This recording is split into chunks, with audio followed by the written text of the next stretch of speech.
চাকরিহারাদের প্রতিবাদ এলাহাবাদ মোড়ে সকলের সামনে তুলে ধরলেন তাদের দাবি। দিল্লির পথে রওনা দেওয়া চাকরিহারাদের একটি দল আজ এলাহাবাদ মোড়ে পৌঁছে সাধারণ মানুষের সামনে তাদের দাবি দেওয়া তুলে ধরলেন। সরকারের দুর্নীতির কারণে লক্ষ লক্ষ তরুণ চাকরি হারিয়েছেন বলে অভিযোগ করেন তারা। তাদের একমাত্র উদ্দেশ্য সাধারণ মানুষের মধ্যে তাদের দাবি স্পষ্টভাবে তুলে ধরা। চাকরি হারানোদের অভিযোগ, রাজ্য স্তরে একাধিক প্রতিশ্রুতি থাকা সত্ত্বেও নিয়োগ দুর্নীতি মামলায় সুপ্রিম কোর্টের রায়ে তাদের চাকরি বাতিল হয়েছে। গত সপ্তাহে সোমবার কলকাতার নেতাজি ইন্ডোর স্টেডিয়ামে এই যোগ্য প্রার্থীদের সঙ্গেই কথা বলছিলেন মুখ্যমন্ত্রী মমতা বন্দ্যোপাধ্যায় এবং শিক্ষকদের আপাতত ভলেন্টিয়ারশিপ সার্ভিস দেওয়ার কথা বলেছিলেন মুখ্যমন্ত্রী। কিন্তু যোগ্য শিক্ষকেরা ভলেন্টিয়ার সার্ভিস দিতে রাজি নয়।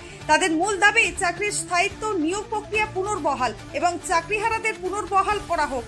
স্থানীয় মানুষদের মধ্যে ব্যাপক সাড়া পড়ে এই বিক্ষোভকে ঘিরে। অনেকেই তাদের বক্তব্য শুনে সহানুভূতি প্রকাশ করেন এবং পাশে থাকার আশ্বাস দেন। বিক্ষোভকারীরা জানান, আমরা কোনো রাজনৈতিক উদ্দেশ্যে নয়, বরং ন্যায়ের দাবিতে রাস্তায় নেমেছি। চাকরি আমাদের অধিকার, সেটাই ফিরে পেতে চাই।